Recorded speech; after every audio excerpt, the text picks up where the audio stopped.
Hello and welcome. Today, we're exploring a fascinating research paper by Dr. Mohammed Abu Adel, published in the Scopus Indexed International Journal of Islamic Thought.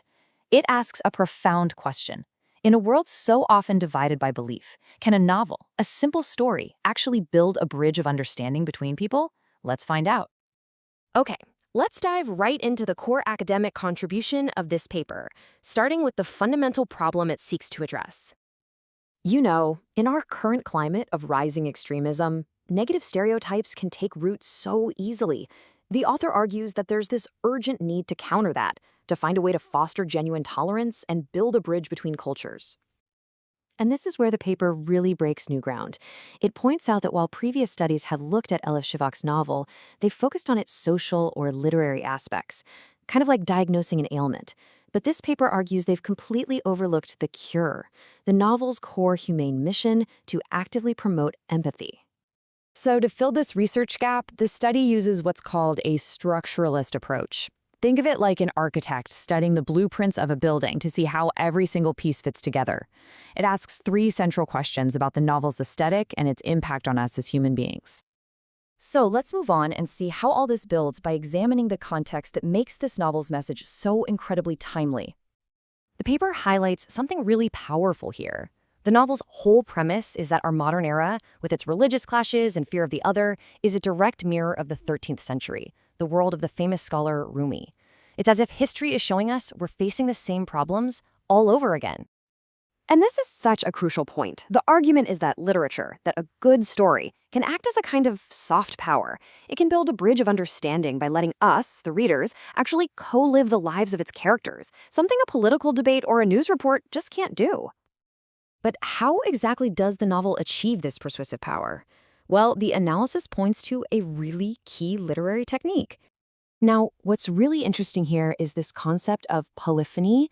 It's a term that's actually borrowed from music, and Shafak uses it to give every single viewpoint, every character, an authentic and independent voice. It creates this rich tapestry of different perspectives, all existing within the same story. And this just brilliantly illustrates polyphony in action. You have these two diametrically opposed worldviews presented side by side without any authorial judgment. The book doesn't tell you who to agree with, it just lets these voices speak for themselves. Now, this technique isn't just some theoretical idea. The paper shows its profound, transformative effect on the novel's characters. So, we're introduced to Ella. She's a 21st century American protagonist, and she starts her journey with this really deeply ingrained prejudice against Islam, a bias that many readers might even recognize in themselves. But after she engages with the story inside the story, this historical novel about Rumi, her perspective shifts so dramatically, so fundamentally, that even her own husband sees that she has become a completely different person. And this is exactly what the author is getting at. Ella's journey from rigidity and prejudice to openness and understanding serves as this powerful example of the novel's humane mission in action. It shows that stories can change us. So what's the ultimate conclusion here? What does this analysis really tell us in the end? The paper concludes that this novel is a prime example of soft power. It achieves through art what military and political force just can't. It challenges stereotypes, it fosters understanding, it gets into our hearts in a way debates can't, and ultimately, it proves that love is more powerful than hatred. So the big takeaway is this. This research powerfully affirms the role of literature in overcoming the obstinacy of the human soul. It suggests that a middle way isn't just a nice idea, but a vital tool for ending violence and building a more peaceful world.